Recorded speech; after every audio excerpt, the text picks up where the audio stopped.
आपने मेरे को कहाँ भेज दिया सर? बोले सूत हो।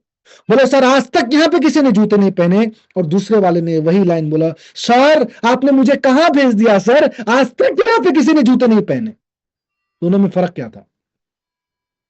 महेंद्र पारेख जी, दीपक कुशवाहा जी, परवीन महाजन जी, दोनों में फर्क फैक्ट तुम्हारे आंतरिक विचारों का था, तुम्हारे कॉन्वर्सेशन का था, तुम्हारे अंदर क्या चल रहा है वही बाहर रिफ्लेक्ट होता उसका था। पहले वाले ने बोला, सर आपने कहां भेज दिया सर, आज तक किसी ने जूते नहीं पहने सर। और दूसरे वाले ने बोला, सर आपने कहां भेज दिया सर, आज तक किसी ने जूते नहीं पहने। मैं इनको सिखाऊंगा जूते कैसे पहनना है, मैं इनको समझाऊंगा जूते कैसा क्यों पहनना है, मैं इनको बताऊंगा उसके फायदे क्या हैं। और सर बाकी मार्केट के अंदर, मेरे दोस्तों पहले वाले ने बोला कि बाकी मार्केट के अंदर सर जो 2 महीने में बिकता मुझे नहीं लगता यहाँ पे 2 साल बिकेगा। और दूसरे वाले ने आखिरी लाइन बोला कि बाकी मार्केट में जो 2 साल में मेरा टारगेट था, आपकी वजह से मेरा टारगेट वो 2 महीने में पूरा हो जाएगा।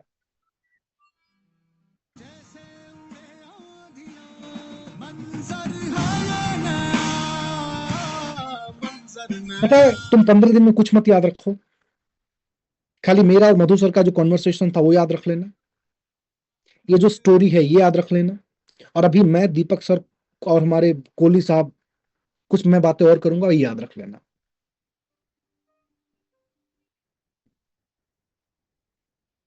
अच्छा सुनो, बियॉन्ड एवरीथिंग मैंने आपको बॉडी लैंग्वेज का फासला सिर्फ उस स्टोरी से सिखाया है।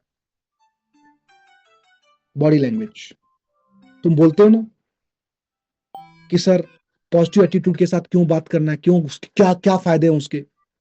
सुना आपने? सेम लाइन दो प्रस्तुति, सेम लाइन दो कन्वर्सेशन, दो बॉडी लैंग्वेज, दो टोनालिटी। अब पता चला, अब पता चला एलन पिज की जो बुक है इन बॉडी लैंग्वेज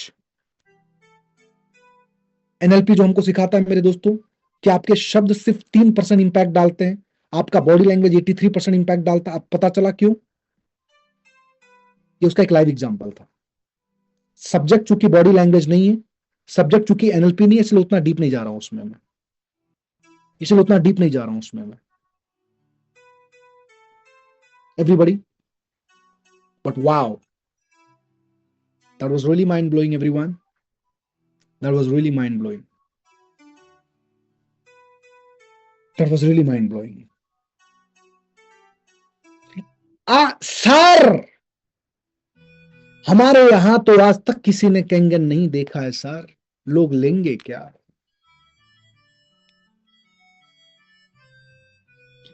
सर हमारे यहां तो आज तक किसी ने कैंगन नहीं लिया है, लोग लेंगे ही सर।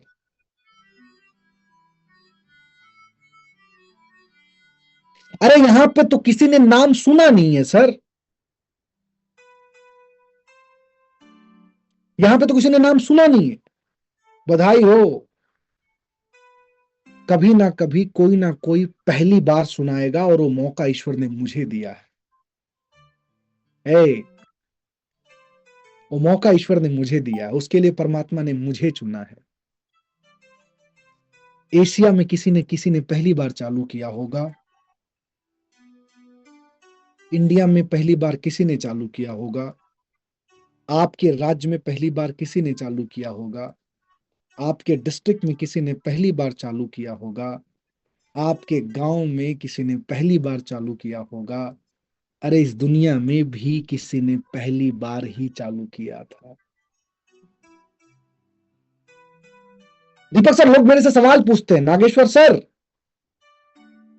आप इस बिजनेस के अंदर इतने चैलेंजेस इतने प्रॉब्लम्स आए, you are not having money with that time when you have started this business, you are moneyless. मैंने बोला yes I was moneyless, but I was not mindless. मैं माइंडलेस नहीं था, मैं मनीलेस था।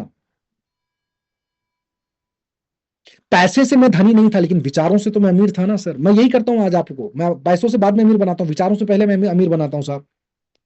मैं विचारों से बड़ा अमीर था सर। और जब आप विचारों से अमीर बन जाते हो ना साहब, पैसे से अमीर एक दिन जरूर बन जाते हो। लेकिन जो इंसान अपने विचारों से कमजोर है ना, एक दिन पैसे से अमीर नहीं मेरे दोस्तों, पैसे से गरीब एक दिन जरूर बन जाता है। सवाल अपने आप से पूछो, क्या राजा की तरह सोच रहे हो आप राजा बनने से पहले? सवाल ये है सर, सवाल ये है। वो सवाल तुम्हारे एटीट्यूड का फासला मेरे दोस्तों। मैं कई बार एग्जाम्पल के अंदर बताया, जंगल का राजा कौन है सर? जंगल का राजा कौन है? एटीट्यूड वर्ड पे बात कर रहा हूं मेरे दोस्तों। जंगल का राजा मेरे दोस्तों हाथी नहीं है, क्योंकि सबसे बड़ा सबसे मोटा जानवर होने के बाद, सबसे ऊंचा जानवर होने के बाद जिराफ नहीं है मेरे दोस्तों जंगल का राजा। सबसे तेज भागने वाला मेरे दोस्तों चीता नहीं है जंगल का राजा। सबसे ज्यादा भौंकने वाला कुत्ता नहीं है जंगल का राजा मेरे दोस्तों। सबसे चालाक लोमड़ी जंगल का राजा नहीं है मेरे दोस्तों। शेर जंगल का राजा है। न सबसे ऊंचा है, न सबसे मोटा है, न सबसे तेज भागता है, न सबसे होशियार है। जंगल का राजा सिर्फ इसीलिए साहब, उसके एटीट्यूड की वजह से, उसके एटीट्यूड की वजह से। जिस दिन अपने एटीट्यूड पे आपने विजय प्राप्त कर ली, जिस दिन अपने विचारों पे आपने विजय प्राप्त कर ली, जिस दिन अपने थॉट पे आपने विजय प्राप्त कर ली, इतिहास रच दोगे सर आप। अरे मैं मोटिवेट करने के लिए आपको नहीं बोल रहा हूं सर, मैं क्या मोटिवेट करूंगा? जिसको खुद के सपने, जिसको खुद की जिंदगी नहीं मोटिवेट कर पाई, मैं क्या क्या मोटिवेट कर सकता हूं सर उसको? लेकिन आज जो माइंडसेट में करूंगा, इसकी कीमत रुपए में मत गिनना मेरे दोस्तों। तो क्या डॉलर में? बिल्कुल नहीं सर, मत गिनना। धरती पे कोई करेंसी नहीं बनी है मेरे दोस्तों जो एटीट्यूड शिफ्टिंग को खरीद पाए। फिर से रिपीट कर रहा हूं मैं, एटीट्यूड शिफ्टिंग को खरीद पाए। वो चेन्नई का कलाम जो कभी न्यूज़पेपर बेचता होगा मेरे दोस्तों, उसके एटीट्यूड में शिफ्टिंग ही आई होगी, जिसकी वजह से उसने सोचा कि मैं मिसाइल मैन ऑफ इंडिया बनूंगा।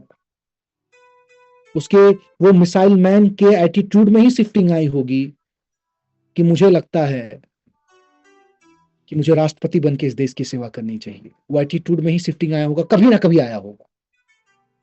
और भगवान से तो मैं आप सबके लिए, अगर मुझे आज प्रार्थना करना है श्री रामनवमी के दिन, तो मैं तो एक ही प्रार्थना करूंगा कि वो attitude shifting day, attitude shifting day, ASD, वो आज के जीवन में, आपके इस जन्म का आज हो जाए। कि आज आप डिसाइड कर लो कि भाई साहब, अपनी इंडस्ट्री के अंदर मेरे एक जानने वाले थे, हमारे डिस्ट्रिक्ट के पहले, ही वाज आईएएस ऑफिसर, हमारे फादर के जनरेशन के, मेरे पिताजी के मित्र भी थे, जन्नत हुसैन साहब। स्कूलिंग डेज में